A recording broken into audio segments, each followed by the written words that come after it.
Selamat pagi kami ucapkan kepada dosen pengampu mata kuliah konsultasi gizi, Ibu Dr. Esi Amelia MSI, Ibu Risti Rosmiati SGZ MSI, Bapak Hardi Firmansyah SSI MSI, dan juga Bapak Muhammad Edwin Fransiari SKG MKM.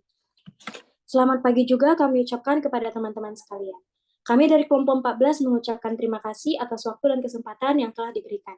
Tidak lupa pula kami mengucapkan puji dan syukur kepada Tuhan Yang Maha Esa atas berkat dan rahmat-Nya kita dapat bersama-sama menyaksikan hasil dari review buku Nutrition Counseling and Education Skill Development pada subbab Social Cognitive Theory dan Behavior Therapy yang tertulis pada halaman 26-28. Sebelumnya, perkenalkan anggota kelompok kami adalah Christian Mandalers Castorus, Esi Sofia Marbun, Vesi Korijabda, Mak Firatunafis, Tri Putri, dan juga Puan Inaya Indira. Selanjutnya akan dilanjutkan oleh pemateri pertama.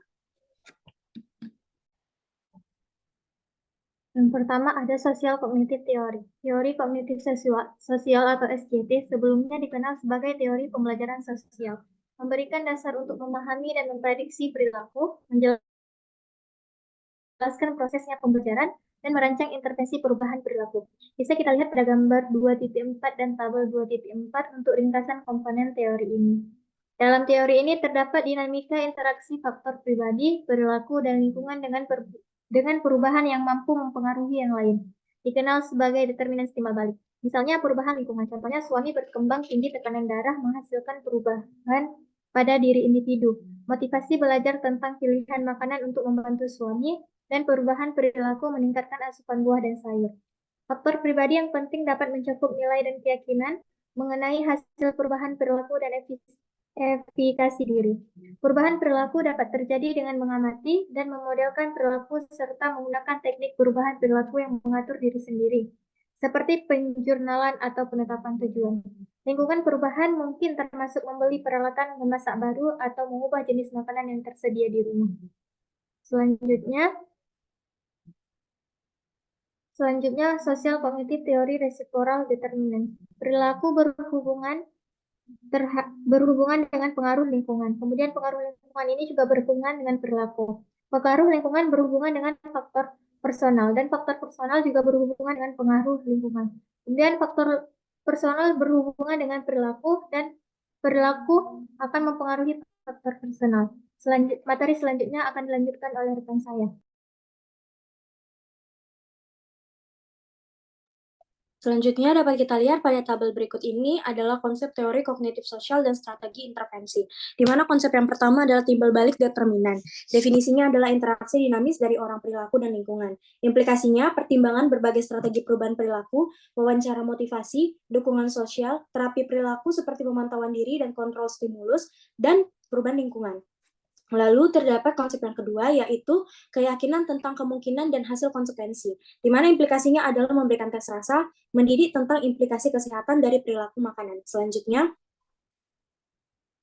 konsep yang ketiga adalah pengaturan mandiri atau kontrol, di mana definisinya adalah regulasi pribadi atas perilaku atau kinerja yang diarahkan pada tujuan, di mana implikasinya merupakan memberikan peluang untuk mengambil keputusan, pemantauan diri, penetapan tujuan, pemecahan masalah, dan penjualan imbalan. Lalu ada kontrol rangsangan. Lalu lanjut ke konsep keempat, yaitu kapasitas perilaku. Definisinya adalah pengetahuan dan keterampilan untuk melakukan perilaku tertentu. Implikasinya, memberikan pendidikan komprehensif seperti kelas memasak, dan juga menunjukkan kepada klien berbelanja yang benar untuk memenuhi nutrisi pribadi mereka. Selanjutnya, konsep yang kelima adalah harapan, di mana definisinya adalah keyakinan seseorang tentang kemungkinan hasil dari suatu perilaku yang telah dilakukan. Implikasinya yaitu dari wawancara motivasi dan juga mencontohkan hasil positif dari dia dan olahraga. Selanjutnya adalah efikasi diri, di mana keyakinan tentang kemampuan pribadi untuk melakukan perilaku yang mengarah pada hasil yang diinginkan. Implikasinya, pelatihan demonstrasi, pengembangan keterampilan, sasaran tambahan kecil dan kontak perilaku, pemodelan sosial, dan meningkatkan keadaan fisik dan emosional. Selanjutnya akan dilanjutkan ke materi ketiga. Selanjutnya yaitu materi pengaplikasian Social Cognitive Theory atau SCT. Social Cognitive Theory diaplikasikan dengan teknologi komputer yang disebut dengan ITFIT, yang dilakukan pada remaja sekolah menengah di lingkungan maupun di lingkungan masyarakat.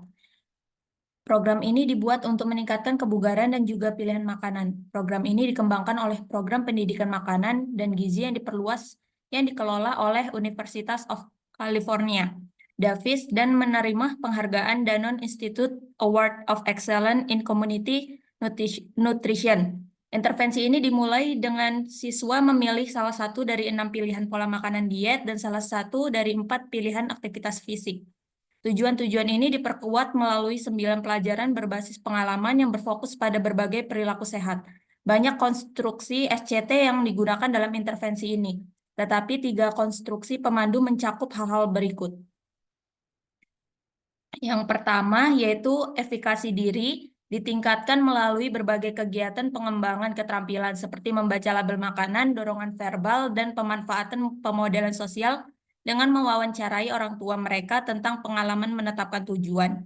Yang kedua yaitu pengaturan diri diterapkan melalui penilaian diri.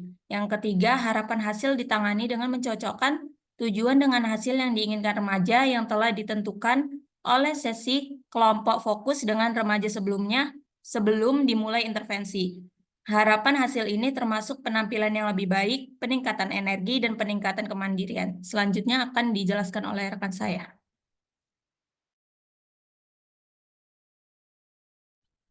Selanjutnya adalah kognitif behavioral therapy.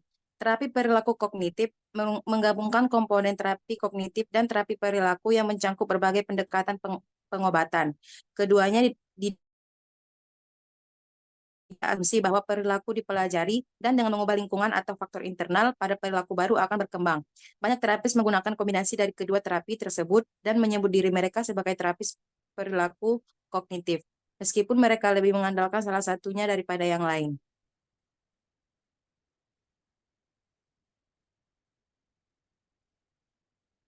Pada pemimpin dalam bidang ini termasuk Albert Ellis yang mengembangkan terapi perilaku atau REBT, Aaron T. yang menggabungkan terapi kognitif CT, dan Donald Mekenbaum yang menggabungkan modifikasi perilaku kognitif. Premis dari pendekatan ini adalah bahwa pembicaraan diri yang negatif dan ide-ide irasional adalah mempelajari perilaku yang merugikan diri sendiri dan merupakan sumber masalah emosional yang paling sering terjadi. Klien belajar untuk membedakan antara pikiran dan perasaan, menjadi sadar akan cara-cara di mana pikiran mereka mempengaruhi perasaan, secara kritis validitas pikiran mereka, dan mengembangkan keterampilan untuk menyela dan mengubah pemikiran yang berbahaya. Klien diajarkan bahwa monolog diri yang berbahaya harus diidentifikasi, dihilangkan, dan digantikan dengan pembicaraan diri yang produktif.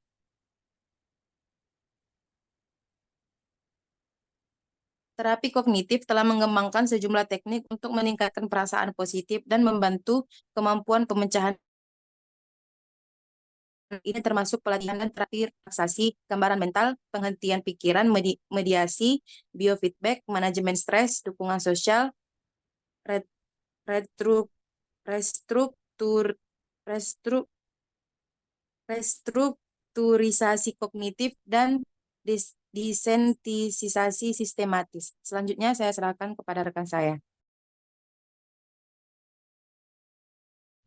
Baik, selanjutnya behavioral terapi atau terapi perilaku. Konseling perilaku revolusi dari teori perilaku yang dikembangkan oleh Ivan Pavlov, Bevekinner, Joseph Wolfe, Edward Tordika, dan Albert Bandura. Fokusnya bukan pada mempertahankan kemauan, tetapi pada penciptaan lingkungan yang kondusif untuk memperoleh perilaku baru. Kesimpulan dari jenis konseling ini adalah bahwa banyak perilaku yang dipelajari sehingga dimungkinkan untuk mempelajari perilaku baru. Terdapat 3 pendekatan pembelajaran yang dijadikan modifikasi perilaku sebagai berikut. Yang pertama, condition klasik atau classic condition atau berfokus pada antecedent stimulus isyarat yang mempengaruhi perilaku makan, misalnya melihat atau mencium makanan, menonton televisi, belajar, atau mengalami rasa bosan mungkin merupakan rangsangan untuk makan. Yang kedua, condition operant didasarkan pada hukum akibat yang menyatakan bahwa perilaku dapat diubah karena pengaruh positif atau negatifnya. Dalam konseling gizi umumnya diterapkan pendekatan pengkondisian positif seperti penghargaan untuk mencapai suatu tujuan. Yang ketiga, pemodelan. Pembelajaran observasional seperti belajar dengan menonton video atau demonstrasi pengamatan teman atau mendengarkan kisah sukses. Selanjutnya akan dijelaskan teman saya. Selanjutnya adalah penerapan terapi perilaku kognitif. Strategi perilaku kognitif digunakan dalam penelitian selama 12 minggu untuk membantu 79 subjek yang memiliki sindrom metabolik untuk mengikuti diet Mediterania atau hanya makanan nabati. Strategi perilaku kognitif mencakup manajemen emosi, pemecahan masalah, kontrol stimulus, kontrol impulsif, restrukturisasi kognitif, manajemen stres, dan dukungan sosial. Dibandingkan dengan kelompok kontrol, kelompok intervensi mengalami penurunan lingkar pinggang, peningkatan kadar trigliserida, dan mengikuti diet Mediterania. Selanjutnya,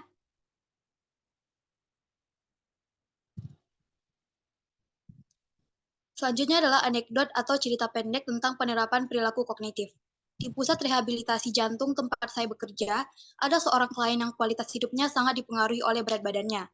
Dia bekerja sebagai petugas keamanan dan mengalami kesulitan untuk menaiki tangga atau berjalan dalam jarak yang wajar karena berat badannya dan kebutuhannya untuk membawa tabung oksigen. Setelah beberapa bulan mencoba berbagai strategi intervensi, saya bertanya kepadanya, apakah dia pernah melakukan diet yang berhasil. Dia mengatakan, satu-satunya saat dia menurunkan berat badan adalah ketika dia memotong roti dari menu makanannya. Kami menetapkan, tidak ada lagi roti sebagai tujuan, dan itulah awal dari program penurunan berat badan sukses yang memungkinkan biji-bijian dalam bentuk lain, seperti sereal, pasta, dan nasi. Materi selanjutnya akan saya serahkan kepada moderator. Baik, sekian presentasi hasil review buku dari kami kelompok 14. Mohon maaf atas kesalahan dalam materi ataupun penjelasan yang kami berikan. Terima kasih.